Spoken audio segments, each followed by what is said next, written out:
What up? It's your boy T-Burn, her reaction, Days Films reaction, or because I ain't gonna be out by Friday, but still gonna get it anyway. So, about to get to the kill count reaction as well too. So this week wasn't no new kill count, but I think they're doing something on gaming. Of course, one of my favorite, from my loyal kill count reactive fan, Chaos.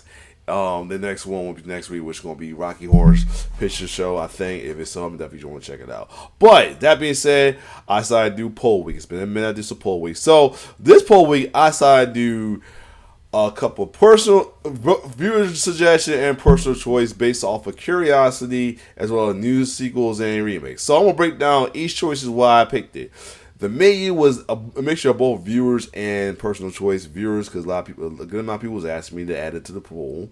And recently, myself, because I've been curious. And recently, since first time watching it, I had seen a reaction to folks react to a scene from there. I wanted to curiously check it out.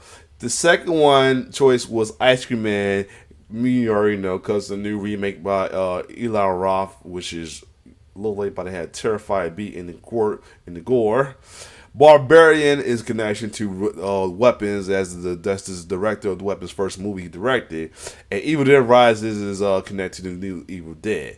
Now that being said, based off a landslide victory, I was kind of hoping one would be it, but I don't mind this one, especially with the a connection to the movie coming out pretty soon. I'm not sure I'm going to movie see it, but I might just wait to kill guys here because it's a little graphic. 67% y'all pick the Ice Cream Man. So that being said, we're gonna check like the original Ice Cream Man that came out in 1995 as well too. Something I never thought about looking into, but I said I was curious just looking into. If I'm gonna get an idea what the original one is, I gotta see if this connect to it or just just a name with a different kind of scenario. Other than that, without further ado, this was one of, and this just to give you a heads up, this is one of James' a little earlier kill counts he made 7 years ago. So it may not have the same flair as his newer ones, or same backstories of like these, because this is way before the idea of the remake of Ice Cream Man came out. But anyway, we're gonna check it out though. It stars Ron Howard's brother, Cliff Howard, I think his name is Cliff Howard. Oh, about to find out in a minute. Other than that, without further ado, let's check it out. And just in case I'm prepared, I do apologize if some of my videos I seem like I'm like kind of fighting sleep as well too. That's not fair. I apologize for that.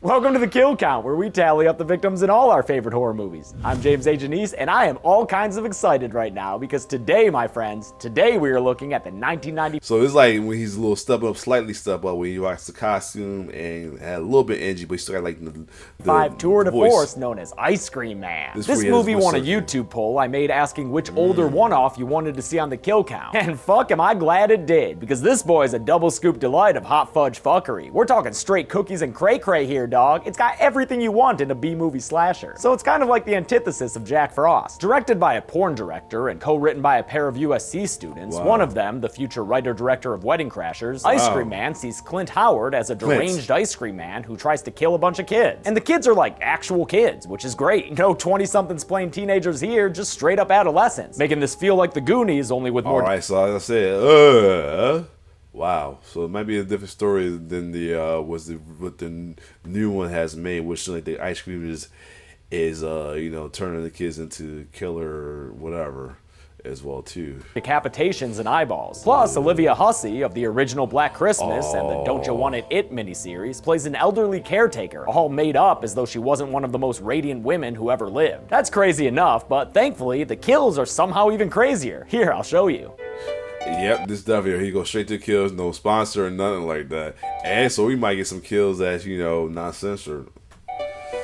The movie begins with a drive-by. Wait, what? Yeah, dude, right off the bat, we've got an ice cream man getting gunned down by some Capone-looking gangsters in black and white. Holy shit, the opening credits aren't even through, and we're already watching the greatest movie ever made. This is that good shit, yo. A young boy named Gregory takes a curbside seat next to the ice cream man's corpse and asks his fretting mother the real hard-hitting questions. Who's gonna bring me ice cream, Mommy?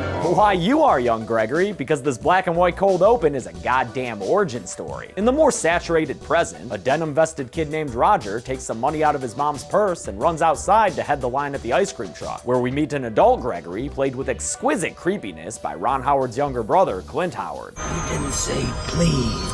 Maybe worry less about manners and more about hygiene, my ice cream dude, because that pistachio is looking pretty piss nasty, yo. Among his customers are our protagonists, these Stephen King kid characters who call themselves the Rocketeers. They include generic boy Johnny, generic girl Heather, and generic nerd Small Paul. The fourth member is a kid named, no joke, fucking Tuna, and is the best part of this movie because he's referred to as a fat kid, even though it's clearly a kid with a pillow stuffed under his shirt. Oh, gross, Tuna.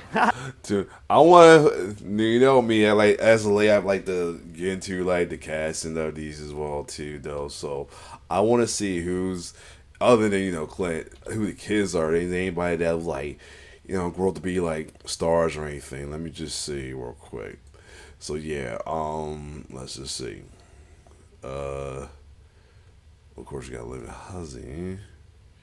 What's the name? What's the kid's name again? Hold on. Kid characters who call themselves the Rocketeers. They include generic boy Johnny, generic girl Heather, and generic nerd Small Paul. The fourth member is a kid named, no joke, fucking Tuna, and is the best part of this movie because he's referred to as a fat kid, even though it's... That's interesting.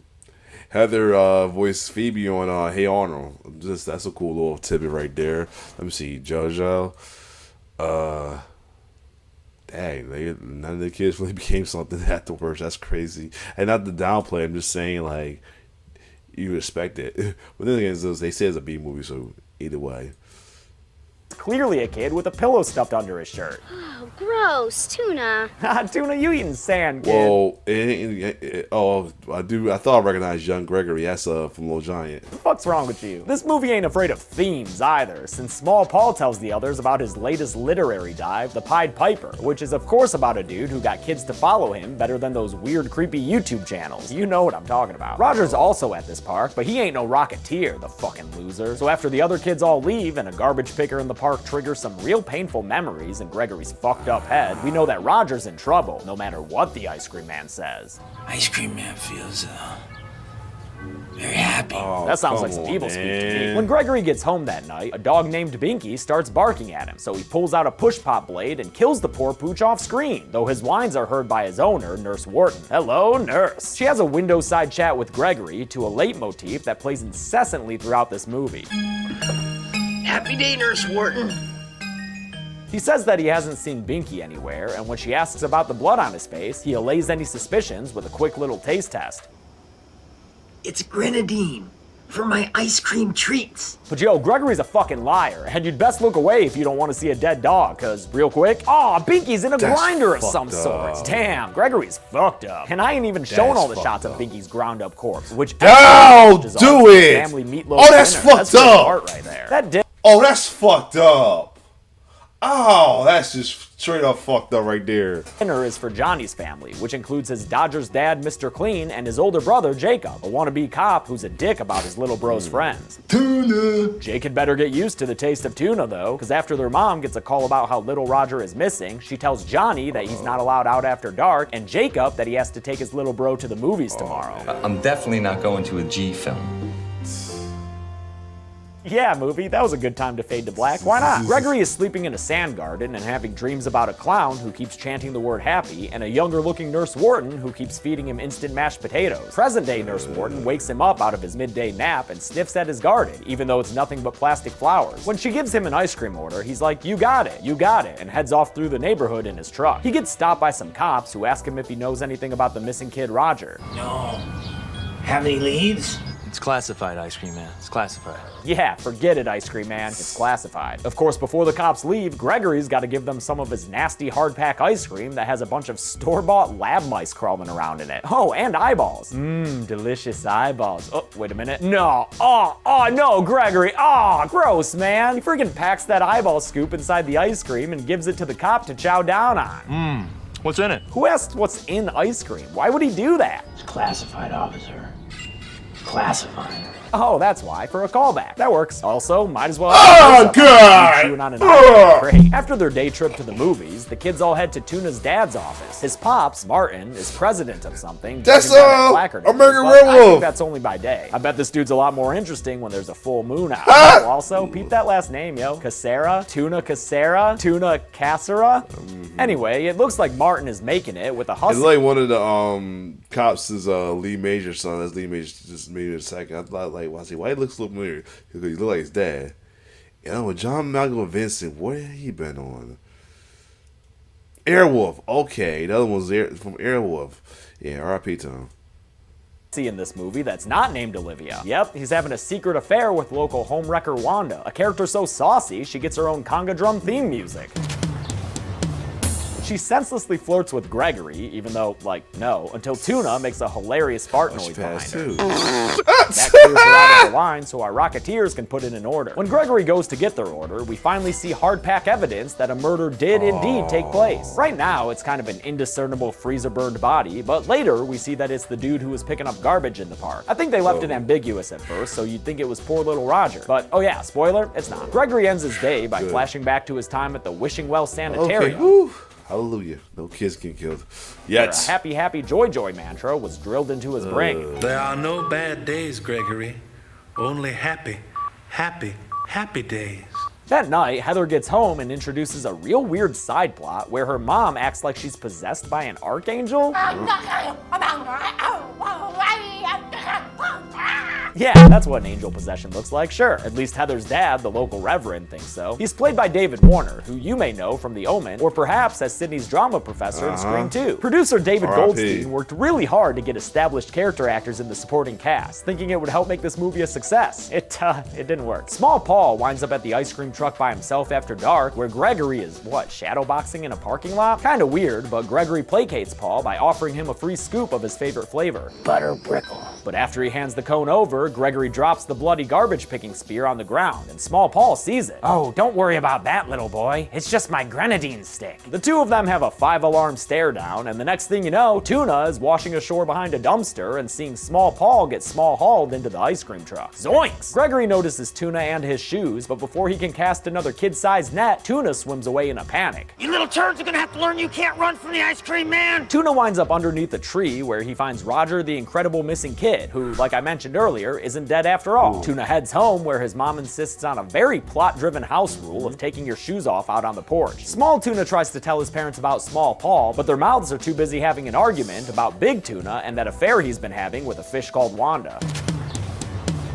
From his window upstairs, Tuna sees that the ice cream man has found out where he lives thanks to those porch shoes. Man, oh man, Toon, how you gonna get out of this? Oh, we're fading to black again. Great. The next day, while grocery shopping with his mom, Tuna is confronted by Gregory, who's got nothing but smiles making it for him. way and too- a dastardly turn from the shoulders. They're making it way too obvious that this kid has a fat suit on, yo, for real. Swim, Tuna, swim! Nothing like a grocery store chase scene where stunt doubles get metal racks to fall on them, Whoa. and your shirt pillow gets all bunched up against your chin. And it wouldn't be complete without Tuna making his getaway on the underside of a cart. Smooth, kid. That lady pushing it definitely didn't feel the additional weight of you in that shirt pillow. Right. In the store's office, a tearful Tuna is reunited with his mom, and he finally tells her about the ice cream man. Curtain down on Act 1. Act 2 starts with Gregory powdering his plastic sunflowers when a whole squadron of police cars pay him a visit. They've got a search warrant and an appetite for destruction, so they go inside Gregory's Paradise Cream City and give an anything goes approach as they tear the place up. It's so easy when you're carrying around a bunch of fire axes, you know? They aren't able to find anything though, so they leave Gregory alone in his melted soupy ice cream mess. Sorry, sweet ice cream man o' mine. Nurse Wharton comes outside to yell at the cops for their ice cream man abuse. Serve and protect my ass. Yes ma'am, we'd certainly like to. On his way out, Detective Gifford compliments the garden. Those daisies are magnificent. How do you do that? What? Those are plastic flowers, right? I'm not the crazy one here, am I? Back inside, Right. Gregory makes sure that Chekhov's giant nut chopper blade still works before heading into his secret kidnapping cubby and fetching Small Paul. But he's not trying to hurt Pequeño Pablo here. He just wants to give him more nasty, melty ice cream. Wow, free ice cream. You can just see the excitement on that kid's face. Heather's dad gives the town your standard sermon, and afterward, the kids talk to Roger pretty glibly about Small Paul's potential demise. Don't worry.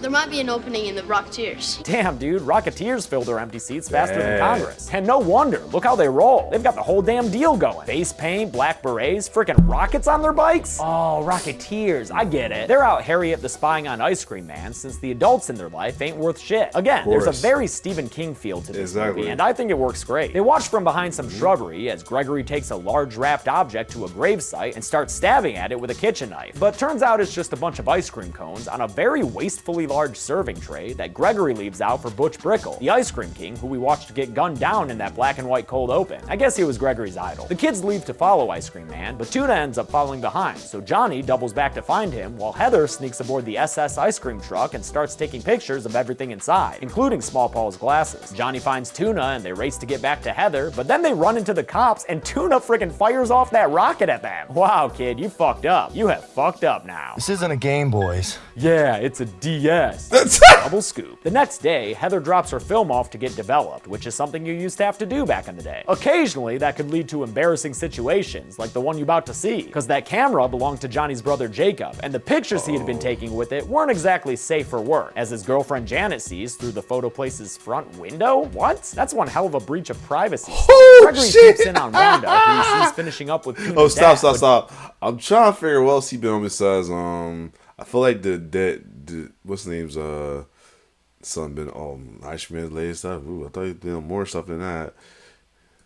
Don't worry, Gregory. Big Tuna was just the entree, and she's ready for dessert. BT goes to leave, but finds that he's being blocked in by the ice cream truck. And when he goes to kick some ice cream ass, he gets a face full of waffle griddle that sears his skin in a delicious gridlock pattern. I guess Gregory would not like to be a pepper too, Martin. As if the kill wasn't great enough already, Gregory then delivers Martin's head to Wanda on a deluxe-sized waffle cup. Man, I love this stupid fucking movie. Wanda screams at the sight of her dead paramour's head, and to quiet her down, Gregory simply whacks her with what I think was the detached blade of an ice cream machine or something? I don't know. It's an off-screen death with a blood splash. It's, pretty standard. Back at the ice cream factory, Gregory's teaching Stockholm Paul how to make ice cream, having him stir one vat while he sifts through another looking for body chunks and jewelry. Look at you, Gregory. You're a regular 49er. Oh, also, I love that he finds a diaphragm in there. That's a fun little joke I missed as a kid. Looking for more information on both Gregory and Nurse Wharton, the detectives head to the Wishing Well Sanitarium, where we finally get some acknowledgement of the synthetic flora Gregory keeps. Why all the plastic flowers? Because real ones die. Thank you. I was seriously worried that I was losing it for a minute. But no, turns out I'm not the crazy one here at all. This is not a happy day. Yeah, it's that dude. Definitely that one. The detectives try to leave the hospital, but the corridors quickly turn into a terrifying maze instead. They eventually come across that happy days guy from Gregory's memories, getting his very own brain shot of happiness. Then a whole bunch of zombie-looking patients come out of the woodworks and start surrounding the detectives, who begin a very meandering escape through the hallways. For some reason they split up, but honestly, that might not have been in the script. Apparently, actor Jan Michael Vincent here was constantly drunk during production. He might have just wandered off by accident. Detective Maldwin, played by Lee Majors Jr., witnesses his own bevy of weird sights on his way out, like these pooping parties. Weird dude who's definitely rolling with his friend there. He eventually gets attacked by a bunch of inmates who he has to put down by throwing bows, and after he does, he manages to get outside where he calls in some backup. Gifford comes out, probably not remembering how he got there in the first place, and the two of them drive away together. Man, what the fuck was that whole sequence about even? The Rocketeers are out on their bikes when Gregory surprises them in the ice cream truck. Johnny and Heather get away, but Gregory pulls up alongside Tuna and spits out a halfway decent joke. Trolling for Tuna. Unfortunately, after ganking the kid off his bicycle and sticking him in the truck's freezer, he delivers a much less baked line. Your ice cream.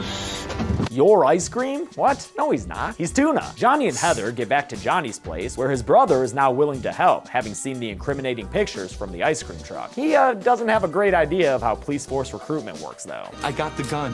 The badge will follow. He's also still working on that whole sympathy thing. Let's just go help the fat kid while there's still time. I like to think he hesitated there because he almost said, let's go help the kid with a pillow thing while there's still time. They drive to the ice cream place where inside Gregory is teaching Small Paul the ways of the Yellow King, or Ice Cream King. When they hear Jacob coming, it's back into the little cubby hole. Get in there! We know how you love that chain link fence, little Polly boy. As Jacob walks through the darkened room with a flashlight, we get a real classic pretending to be a framed picture gag so Gregory can get the jump on Jake and kill him off screen. We never see what happens or any kind of body afterward, but I think it's safe to say say that Gregory killed him, because Jacob is never heard from again. Also, because a minute later, Gregory comes outside and gets in the car wearing Jacob's clothes. Hiya, honey. Janet screams, and Gregory don't like that, so he stabs her through the thing. It's not the best effect. You can see the top part doesn't move at all while it's ostensibly being driven in from the bottom, but it's still a fun kill nonetheless. Plus, Gregory delivers a good brain freeze joke afterward. That's what I call a brain freeze. That makes it all better. The kids get out of the car and run away, but when they get to a cop car that's been stationed there, all they find inside is a headless corpse. Cause turns out, Gregory murdered Gus and Charlie, the two cops who were watching over him, and is now using their severed heads as fucking hand puppets to torment the kids with. It's like if Pee Wee Herman was played by, well, by Clint Howard. I didn't know you cops had such a hearty sense of humor. Wow. That's us. Good. Oh Lord, that's just morbid. You're not funny.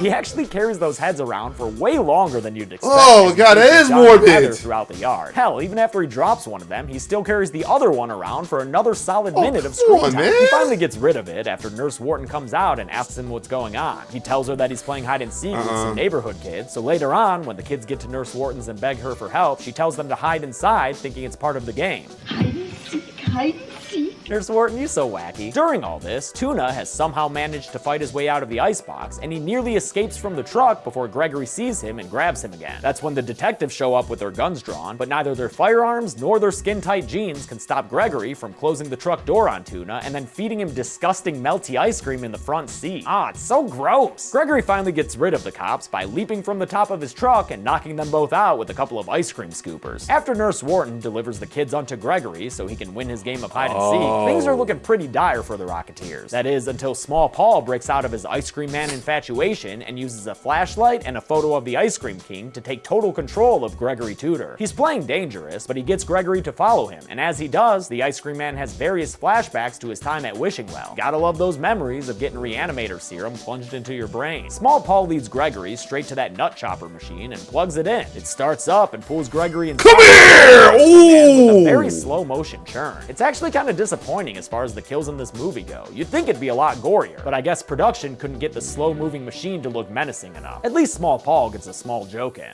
Who's the Pied Piper now, ice cream dick?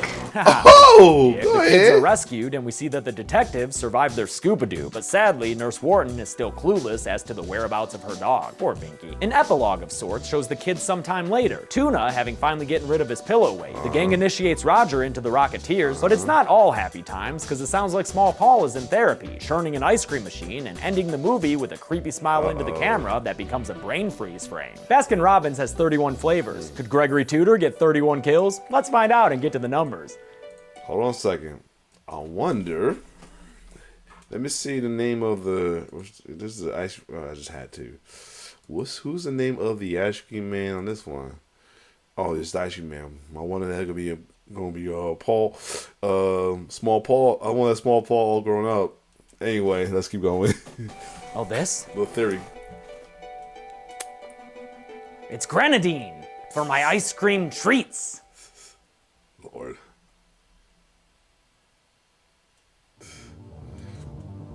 Only 9 people died in Ice Cream Man, quite a soft serving for such a bloody slasher. The victims included 7 men and 2 women, and maybe a little surprisingly, given the cast, none of them were kids. Go figure. Thank With a God. runtime of 86 minutes, we wound up with a kill on average every 9.56 minutes. I'll give the Golden Chainsaw. Some little kids get killed on it. I don't like it still. For coolest kill to Martin Casera. Yeah. It's not the only decapitation, but it's the first decapitation, and it's got that waffle iron to the face as a lead-in. I just think this is the most iconic image from this movie. Dull Machete for lamest kill could go to the off-screen stuff, but y'all get tired of that, so I'll give it to Gregory. A horror movie villain should have a much more exciting kill than this, especially one as creepy as the Ice Cream Man. And that's it. Ice Cream Man came out in 1995, and it quickly became one of my favorite B movies after I discovered it at a video store based on its cover. That's what we used to have to do with horror movies. It was pretty great. Next on this series is The Evil Dead, but until then, I'm James A. Janice. This has been The Kill Count. Thanks a lot for watching this extra. Oops. Alright. Nope. Oh, fuck it. Anyway, there you have it, though. Ice Cream Man, though. Well, that was a B movie. It wasn't as great as this new one's going to be. Oh, my God. Other than that, but it was still interesting kill count to watch as well, too, though. Definitely a straight up B movie you will see on Tubi or straight to DVD or straight to VHS it probably was and all that. But other than that, y'all vote for this, so it wasn't sure y'all I knew y'all was doing with this. So next week, we'll definitely possibly Rocky Horror short horror film as well, horror show as well too. Though just want to check it out because gotta show love for the one and only Tim Curry as well too. You know what I mean? That's the movie that made him. Other than that, if you like my reaction, like, share, subscribe to my YouTube channel. It's your boy T-Bird signing off. One love.